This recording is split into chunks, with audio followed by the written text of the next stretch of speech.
Hey guys, welcome back to the channel, and Godzilla Minus One is up next. I remember when this movie came out, there were a lot of people who were very interested in this film, and they were praising it quite a lot, um, and kind of build up the what do you call it? Build up the excitement level for me, and I really wanted to watch it. Godzilla Minus One is a Japanese film, came out last year, 2023.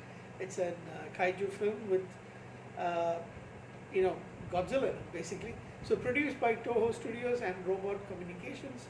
It's the 37th film in the Godzilla franchise. And it stars a bunch of actors who I never heard of before. I don't think I haven't seen any of them. Don't really think I have watched many Japanese movies in my life, maybe one or two. But so I've been interested in kaiju films for a while. Wasn't for the longest time, other than the American versions of the kaiju films that we actually see. But this one, you see the end of World War II. This kamikaze pilot named I'm going to butcher the names. I'm really sorry. Koichi. Okay, so Koichi, he lands his plane on a Japanese base on an island, and it looks like he's dejected. He's very disappointed as such. So basically, he faked technical issues so that he can flee away from his duties. He seems to be a little bit, shaken by what he's got to do. He's a little bit frightened. So he's on this base it's got mainly technical people, mechanics and all that stuff. But that night they get attacked by Godzilla. It's this large dinosaur-like creature. If you don't know what Godzilla is, that's basically what he is. And it attacks the garrison. He is told that is Koichi is actually told to go get on his plane and shoot it with the gunner that's there on his plane, but he freezes when he sees the monster up close, and then he is knocked unconscious. Tachibana, who is the only other survivor, he blames how is it pronounced once again? Koichi, for the fact that everybody else is killed, and he attacks him a little bit. He goes back home to find out that his family has been killed, the bombing of Tokyo. And now he's got survivor's guilt. He roams around and he finds this woman, Noriko Oishi, and they kind of build a little relationship between themselves. Not really out of romance or anything like that. Initially, of course, it's more to do with managing to take care of each other. Her parents were also killed, and they find this orphan baby named Akiko, who basically Noriko rescued, and he finds employment with the naval mine, with the navies, basically, I should say, and they're basically trying to sweep these mines that are left over from World War II. Godzilla basically is now muted once more because of the nuclear test that the US conducts, and he gets a lot more power. He becomes more powerful, and he sinks this US ship and destroys several others. So the US doesn't want to get involved over there, but the Japanese people are, a little bit in a panic. Couple of years later, so now it's around 1947, Koichi and his crew travel to these islands, and they try to stop or at least stall Godzilla's approach back towards Japan. So they release a mine into his mouth and detonate it.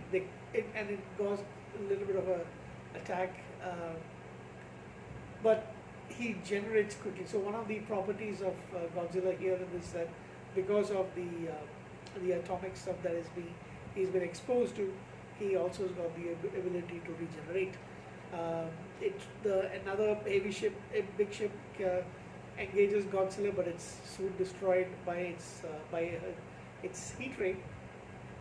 And then Koichi once again has to go back home, again traumatized a little bit by the experience, and he finally tells Noriko about his encounters with Godzilla, and then later Godzilla starts attacking in parts of Japan, and Noriko is injured in the attack because it's near where she works, and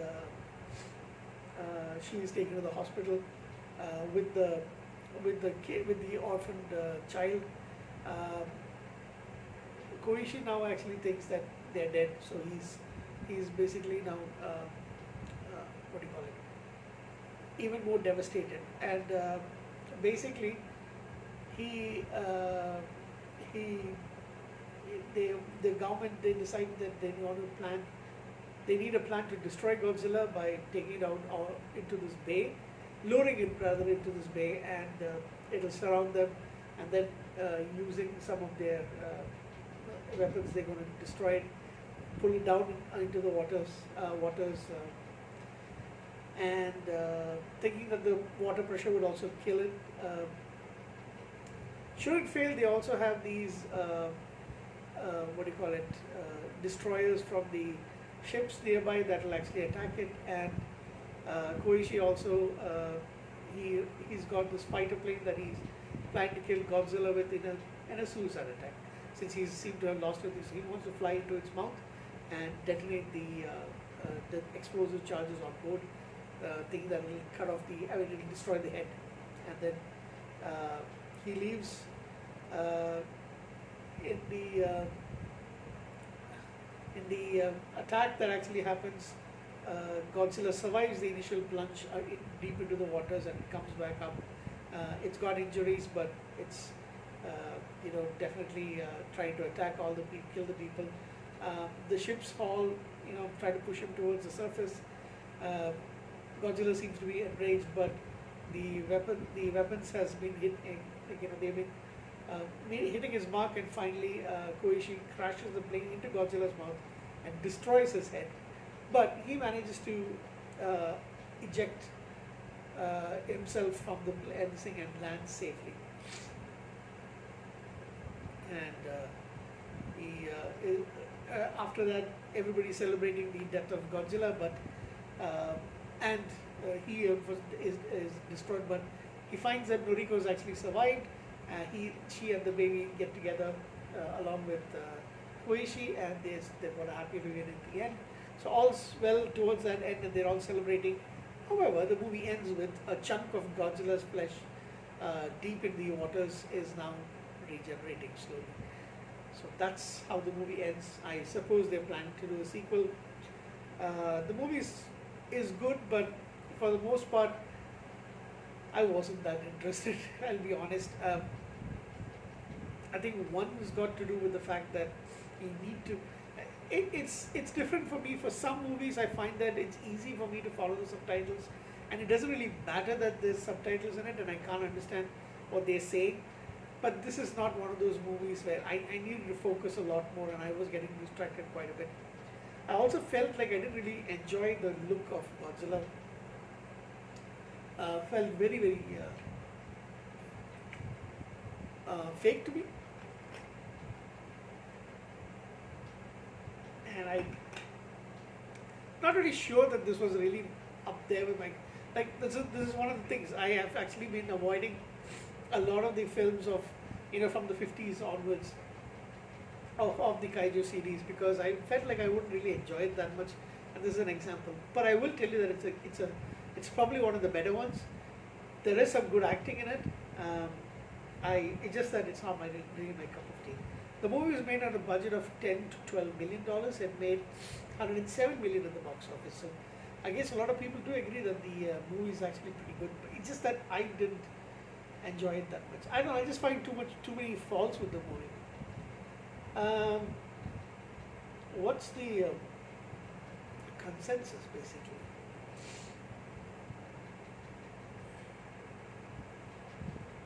The reception is, it did make a lot of money. It was considered to be a sleeper hit, and it's definitely one of the most successful films from Japan, the US and Canada. It was released along with some other movies, but I don't think it had many movies to actually be what do you call it, as Like, people wouldn't get, people wouldn't have really thought, should I go for this or should I go for other movies? I think a lot of film goers would have drifted towards this movie no matter what, because there weren't many other movies that were really eye-catching at that time. So definitely, this is something that helped them. Um, yeah, and the critical response was basically pretty good. Uh, huh. And it's got good ratings. I will give it a 7 out of 10. I'll be honest, I was a little bit disappointed, especially when there's no Godzilla on the screen. I was bored. I'll be honest. So yeah.